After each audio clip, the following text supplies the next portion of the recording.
नमस्कार, India news Haryana देख रहे हैं आप और साथ मैं हूं आपकी कीर्ति कंसल। चलिए वक्त हो चला है फटाफट खबरों का।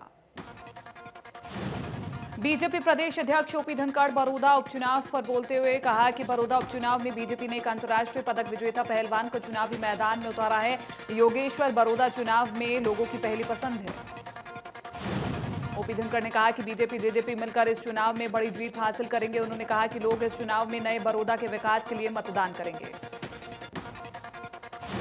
योगेश्वर दत्त के प्रचार में जुटे बीजेपी प्रदेश अध्यक्ष ने जीत का दावा करते हुए कहा कि हमारा उम्मीदवार योग्यतम उम्मीदवार है। प्रदेश भर में आज मनाया जा रहा है हरियाणा दिवस। राज्यपाल सत्यदेव नारायण आर्य ने दी हरियाणा दिवस की शुभकामनाएं। राज्यपाल सत्यदेव नारायण आर्य ने कहा कि प्रदेशवासियों के कठोर परिश्रम और सहयोग से संभव हो पाया है। हरियाणा निरंतर प्रगति के पथ पर बढ़ते हुए ऊंचाई की और बुलंदियों को छुएगा। राज्यपाल ने प्रदेशवासियों से अपील की कि वो कोरोना संक्रमण से बचाव के लिए सरकार के निर्धारित नियमों का पालन करें, सामाजिक दूरी बनाए रखे हुए और आसपास के क्षेत्र में साफ सफाई रखें। राज्यपाल ने हरियाणा दिवस के मौके पर प्रदेश की खुशहाली, समृद्धि और प्रगति की कामना करते हुए प्रदेशवासियों और उनके परिजनों को शुभकामनाएं देते हुए कहा कि सभी के जीवन में नए उत्साह और खुशियों का संचार हो। हरियाणा दिवस पर पीएम मोदी ने ट्वीट किया, लिखा कि हरियाणा के सभी निवासियों को राज्य के स्थापना दिवस की हार्दिक बधाई। समृद्धि और प्रगति का प्रतीक ये प्रदेश उन्नति के लिए नए नए कीर्तिमान बनाता रहे।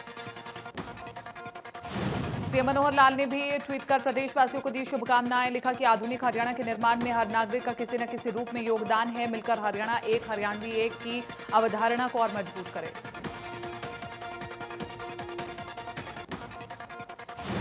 पूर्व मुख्यमंत्री और नेता प्रतिपक्ष भूपेंद्र हुड्डा ने हरियाणा दिवस पर प्रदेशवासियों को दी शुभकामनाएं। कहा कि 1966 में जब हरियाणा बना तो सवाल उठ रहे थे कि हरियाणा अपने पैरों पर खड़ा हो सकेगा कि नहीं।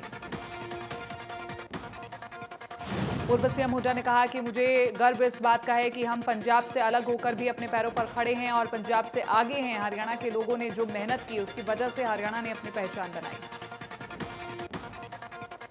रेवाड़ी के राव तुलाराम स्टेडियम में 55वां हरियाणा दिवस धूमधाम से मनाया गया। कार्यक्रम में मुख्य अतिथि सहकारिता मंत्री बनवारी लाल ने शिरकत की। इस दौरान बनवारी लाल ने कहा कि मुख्यमंत्री के कुशल नेतृत्व में हरियाणा का विकास हुआ। धूमधाम से मनाया जा रहा है हरियाणा दिवस। करनाल के कर्ण स्टेडियम में सीएम ने खिलाड़ियों का किया सम्मान। एकता दिवस की शपथ दिलाई। सीएम सिटी को मिली योजनाओं की सौगात। करनाल में मुख्यमंत्री मनोहर लाल ने हरियाणा दिवस और एकता दिवस के मौके पर कर्ण स्टेडियम में राज्य स्तरीय खेल प्रतियोगिता का शुभारंभ किया, जिसमें कई जिलों से पहुंचे खिलाड़ियों ने हिस्सा लिया। सीएम ने युवाओं को देश की एकता की शपथ दिलाई। कहा कि खेलो इंडिया की तैयारियों की आज से शुरुआत हो रही है और कई खिलाड़ी देश के लिए मेडल लाए। सीएम ने कहा कि सरकार खिलाड़ियों के लिए काम कर रही है। खेलों को आगे बढ़ाने की दिशा में प्रयास किए जा रहे हैं। हरियाणा दिवस पर सीएम ने कहा कि उद्योग सेवाओं में जल्द हरियाणा नंबर 1 होगा। शिक्षित पंचायतों की दिशा में हरियाणा आगे है। स्वच्छता के क्षेत्र में गांव अव्वल है। सीएम ने कहा कि कृषि क्षेत्र की बात की जाए तो कृषि क्षेत्र में हरियाणा देश में आगे है। शिक्षा, रोजगार के लिए काम कर रहे हैं। स्वच्छ, स्वस्थ और नया हरियाणा बनाएंगे। करनाल में सीएम ने नगर निगम को 40 टिप्पर दिए जो हर वार्ड से कूड़ा उठाएंगे। सीएम ने हरी झंडी दिखाकर टिप्पर को रवाना किया।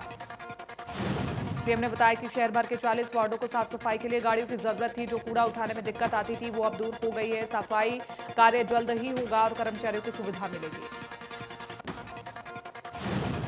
सीएम ने लघु सचिवालय से जिले भर की 288 पंचायतों को वाईफाई की सुविधा दी। सभी पंचायतों को अब इंटरनेट से जोड़ दिया गया है, जिससे ग्रामीण अटल सेवा केंद्र और कॉमन सर्विस सेंटर से जुड़ सकेंगे।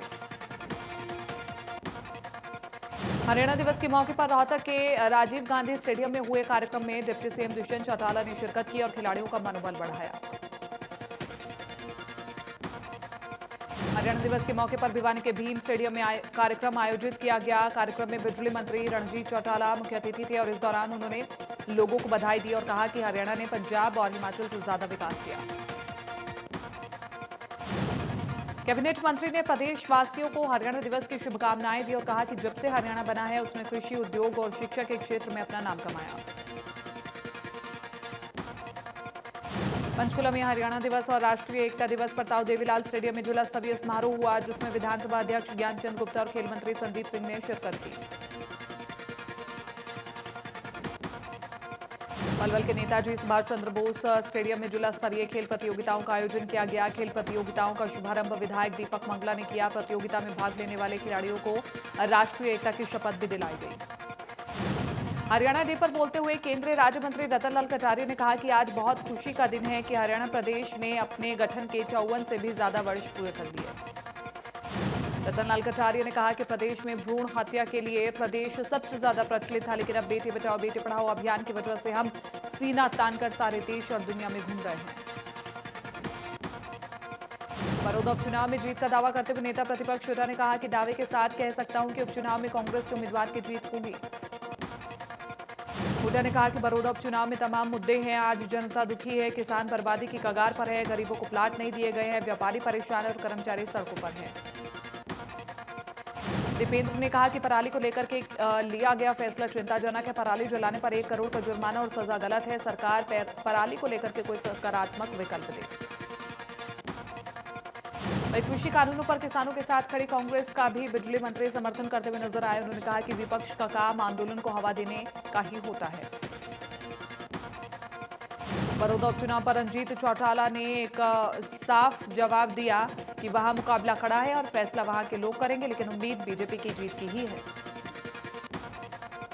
बड़ौदा के रभड़ा गांव में 2 पक्षों के झगड़े में शख्स की मौत हो गई। दोनों पक्षों की लड़ाई के दौरान युवक पर तेजधार हथियार से हमला किया गया।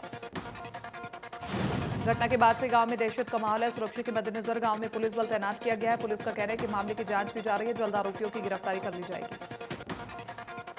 झज्जर में एक बार फिर से तेज रफ्तार का कहर देखने को मिला। यहां तक कि किसानों को तेज गति से आ रही एक कार ने रौंद दिया और जिसके बाद किसान की मौत हो गई।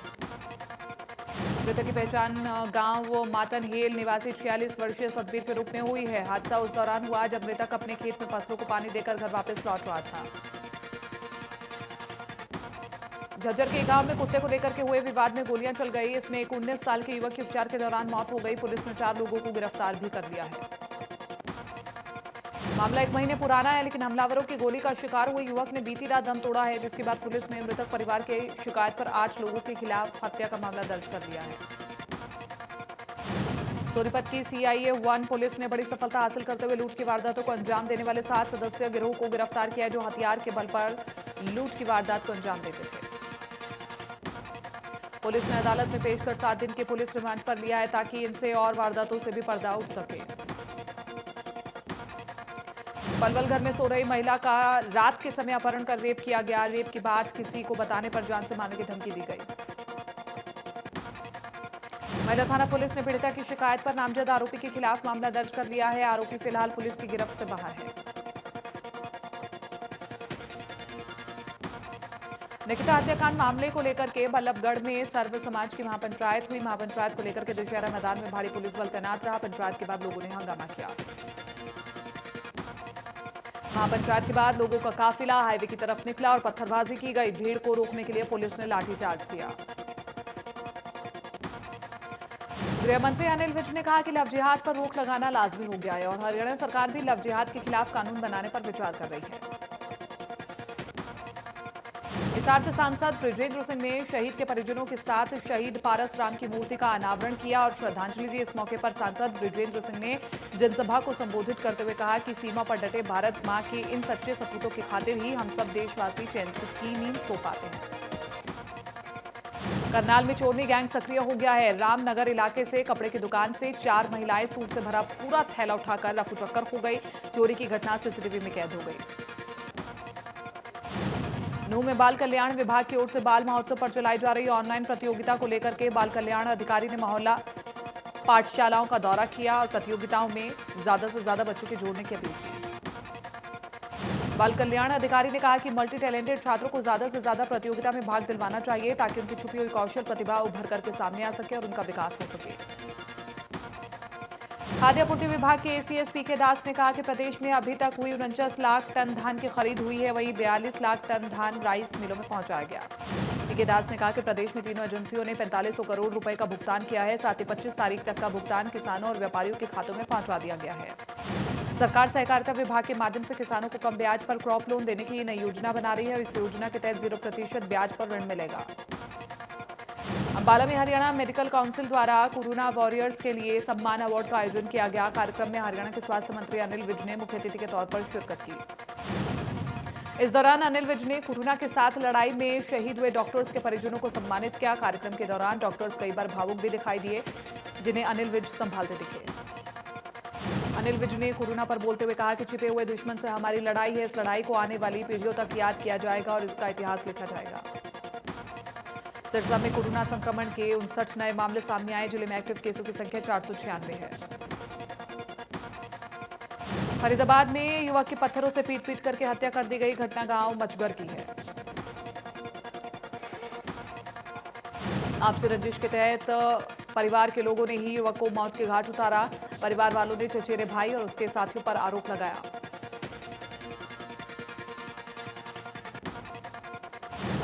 मुख्यमंत्री मनोहर लाल ने करनाल से वीडियो कॉन्फ्रेंसिंग के जरिए गुरुग्राम में NH-48 पर यूटर्न फ्लाईओवर का किया लोकार्पण।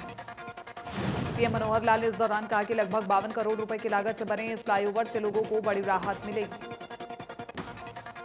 मुख्यमंत्री मनोहर लाल ने कहा कि गुरुग्राम में विभिन्न नए प्रोजेक्टों पर कार्य चल रहा है, जैसे द्वारका एक्सप्रेसवे का कार्य या मेट्रो का विस्तार हो। ऐसे विभिन्न विकास कार्यों से गुरुग्राम जिले के बढ़ते औद्योगिकीकरण को भी लाभ मिलेगा।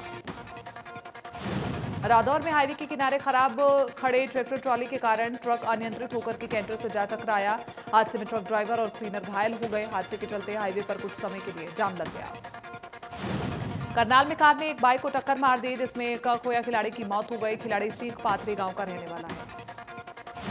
गुहाना में बड़ौदा उपचुनाव को लेकर के डीसी ने प्रेस कॉन्फ्रेंस की। कहा कि 544 मतदाताओं को पोस्टल बैलेट पेपर जारी करने के लिए 5 टीमें गठित की गई।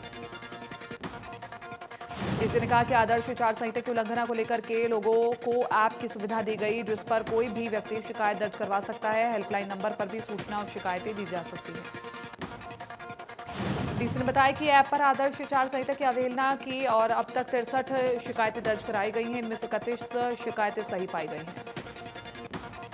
पुलिस अधीक्षक ने बताया कि हल्के के 54 में से 20 गांव को अति संवेदनशील गांव के रूप में चिन्हित किया गया। 118 लोकेशन में 280 बूथ बनाए गए हैं। सुरक्षा के मद्देनजर सभी बॉर्डर भी सील कर दिए गए हैं। फरीदाबाद में रास्ते में बैठी एक गाय को युवक ने बुरी तरह से पीटा। घटना की वीडियो सोशल मीडिया पर हुई वायरल। पुलिस ने आरोपी युवक को किया गिरफ्तार और पशु क्रूरता अभियान के तहत उसके खिलाफ किया मामला दर्ज। छाइंसा के गांव शाहपुर खादर की घटना बताई जा रही है। रादौर नगर पालिका में ग्रांट राशि के अभाव में शहर में विकास कार्यों पर पूरी तरह से ब्रेक लग गया। नगर पालिका के बनाए जा रहे खेल स्टेडियम का भी निर्माण कार्य ग्रांट राशि के अभाव में अटका पड़ा है। निर्माण कार्य रुके होने के कारण इस जगह पर गंदा पानी जमा हो गया है। जिस स्टेडियम में खिलाड़ियों को प्रैक्टिस करनी थी, वहां आवारा पशु घूम रहे हैं।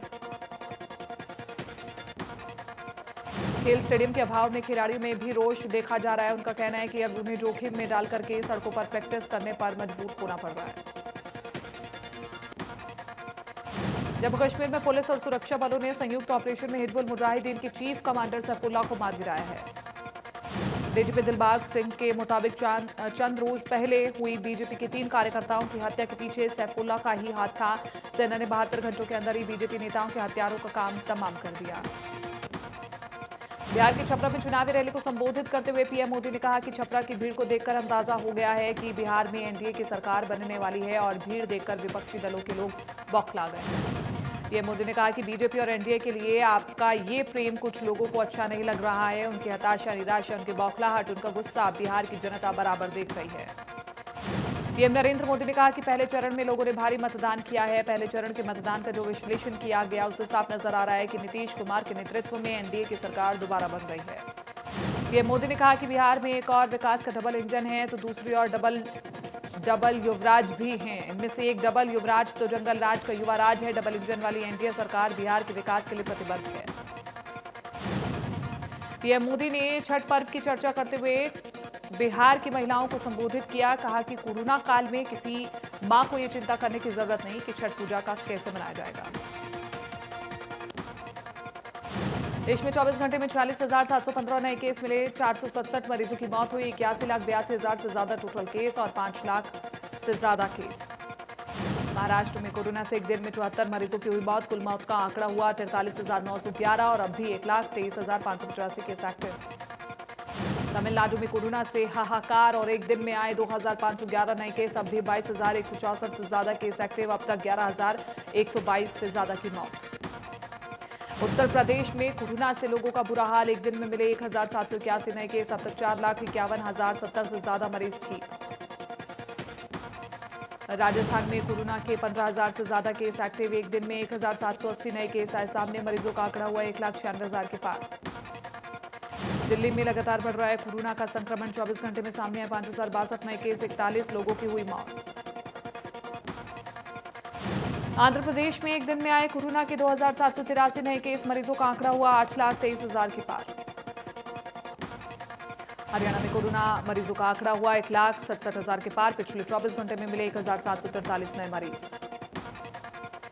गुरुग्राम में 498 नए केस और 2 लोगों की हुई मौत। कोरोना के अब 3,522 केस एक्टिव।